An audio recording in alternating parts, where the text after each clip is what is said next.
gente vai falar, eu vou até começar falando um pouco, sem abrir um pouco a Bíblia, mas eu quero que você já posicione ela em Tiago, carta de Tiago. Epístola Universal de Tiago, a Igreja da Dispersão. E vá lá para a carta de Tiago, capítulo de número 2. Capítulo de número 2. E a gente vai ler dois versículos simples. Mas Sim. Antes eu queria começar te fazendo uma pergunta.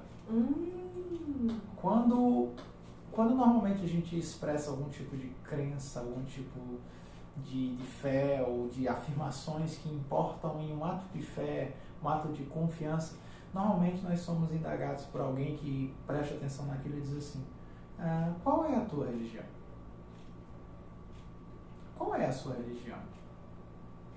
E às vezes é o contrário, né? A pessoa chega e diz assim: você é cristão, então você é tal prática religiosa. Você comporta de uma certa em razão forma. de determinadas evidências exteriores Sim. que apontam possivelmente para uma convicção interior.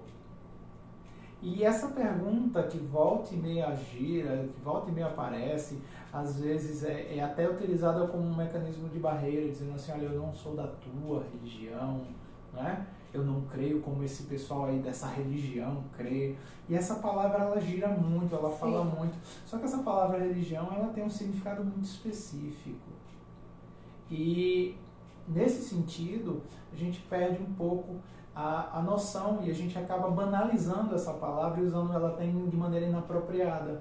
Às vezes a gente usa como credo, o credo tem um significado próprio. Às vezes a gente usa como um sistema de crenças, né, que é a própria ideia de credo, a gente usa às vezes como expressão de fé, quando na verdade isso é a profissão de fé, e não às vezes no sentido de que a palavra religião significa. A gente vai ler lá em Tiago, no capítulo 1, Aleluia. Tiago, capítulo 1, os versículos 26 e 27. No 27 eu vou fazer uma pausa no meio de propósito, a gente volta a ler esse 27 lá no finalzinho. Aleluia. Tá certo? Glória a Deus. Diz assim, Tiago, capítulo 1, versículo 26 e 27. O 27 eu vou parar na primeira metade, mas depois a gente vai terminar ele todo. Amém? Amém. Diz assim: se alguém supõe ser religioso e não é capaz de conter a sua língua, está enganando a si mesmo, sua religião não tem sentido. Nossa. Sua religião é vã, em outras versões. Forte. Sua religião não tem nexo.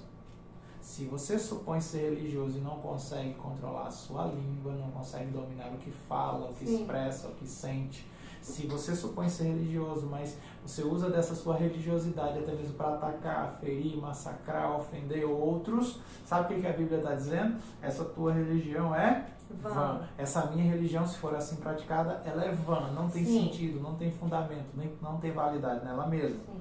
Mas aí, no versículo 27, Tiago continua dizendo assim: a religião pura e sem mácula para o nosso Deus é esta. E o texto continua, mas a gente vai continuar depois. Amém. A religião pura e sem mácula para o nosso Deus e Pai é esta. Você que está aí com sua Bíblia, você vai ver o resto, lógico. Mas eu quero fazer um parênteses aqui para a gente avançar.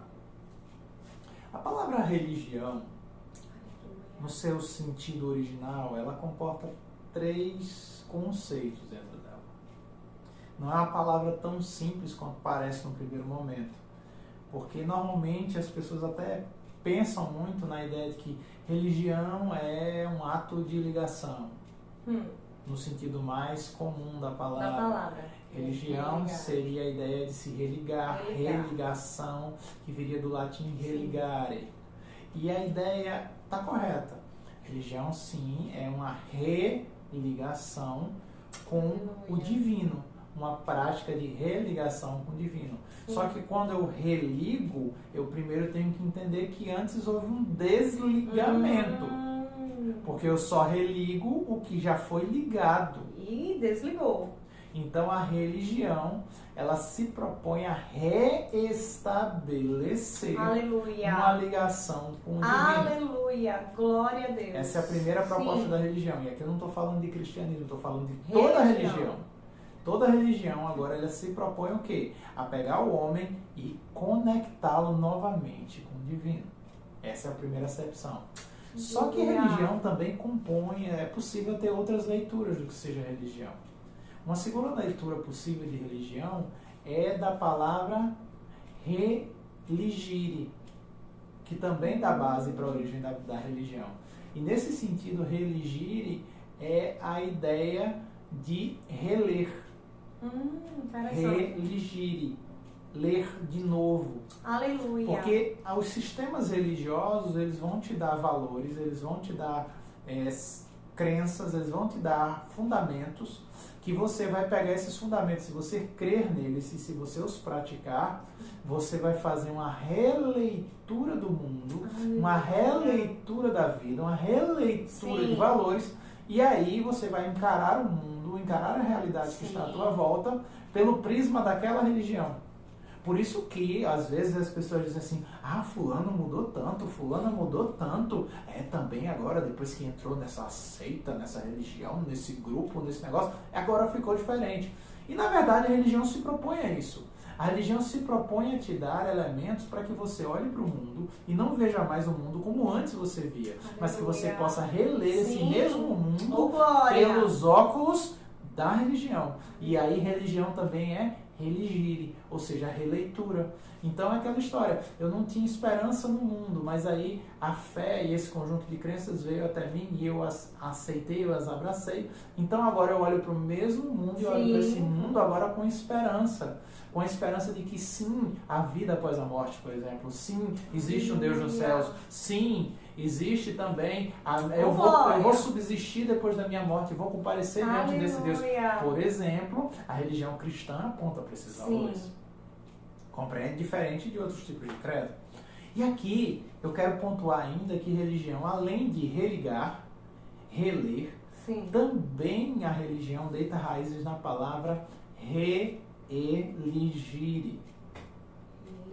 Reeligire.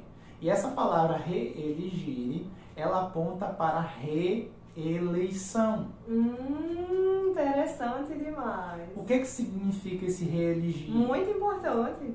É que quando eu pratico religião, quando eu me envolvo num credo e entro num sistema religioso, eu faço uma reeleição daquilo que eu considero importante para a minha vida. Nossa.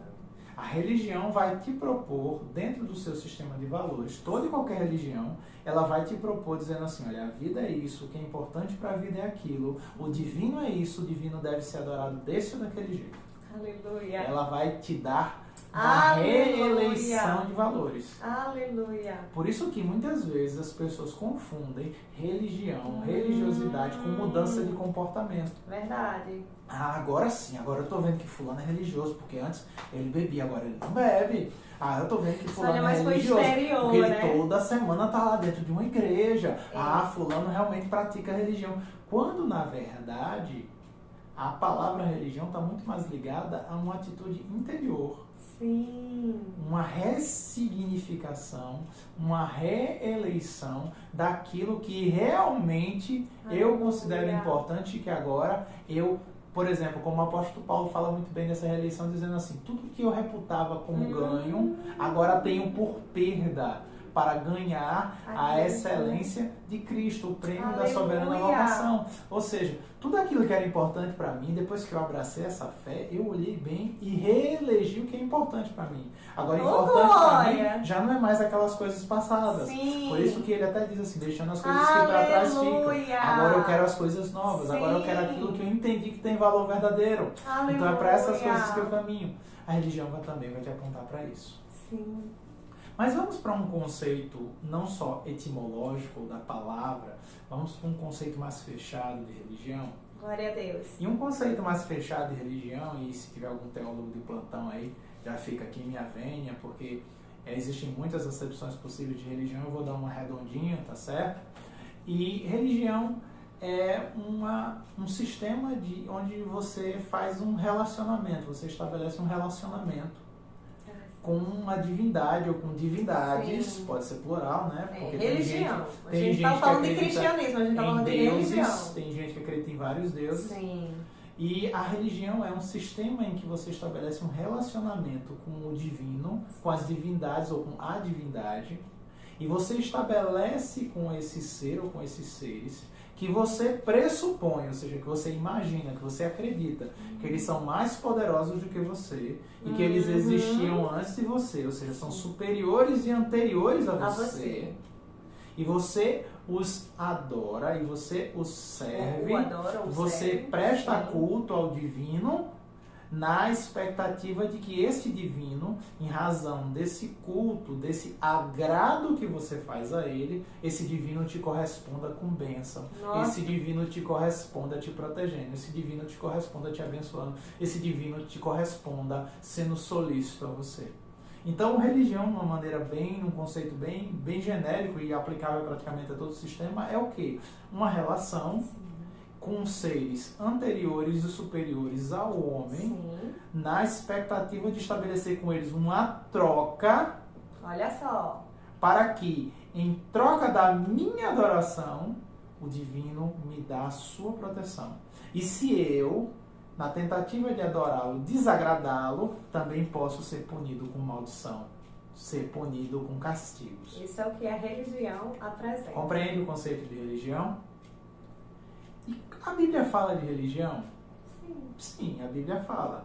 Mas a Bíblia não foca em religião. É interessante isso. A Bíblia mostra práticas religiosas, mas a Bíblia não é focada em dizer que o discurso religioso de Israel é o correto. Ela não se prende a isso. Jesus, em nenhum momento, se prende a ficar discutindo dogmas e detalhes religiosos. De forma nenhuma. Pelo contrário, Jesus era até, se me permite falar dessa forma, ele era até antirreligioso no sentido de que, muitas vezes, ele dizia, olha, por causa da tradição de vocês, por causa desse monte de dogmas e criações religiosas que não são religião verdadeira, são ensinamentos de homens, vocês estão invalidando a adoração a Deus. A verdadeira, pura e respeitável religião, aquela que vai agradar o verdadeiro Deus. Olha só o que Jesus falava. Sim. Mas a Bíblia nos fala, tem um episódio que eu chamo o berço da religião, certo? É um ponto, é uma leitura, mas que é muito interessante, que está lá em Gênesis, no capítulo 4, a altura do versículo 26. Aleluia. Que nos fala do nascimento de uma pessoa.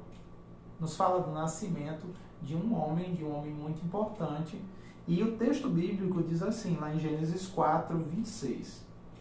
A Sete foi o filho que Deus deu a Adão e Eva depois que Caim matou Abel e Caim fugiu da presença do Senhor. Então eles ficaram sem quem desse continuidade à família. E aí veio o substituto, por isso o nome dele Sete. Substituto.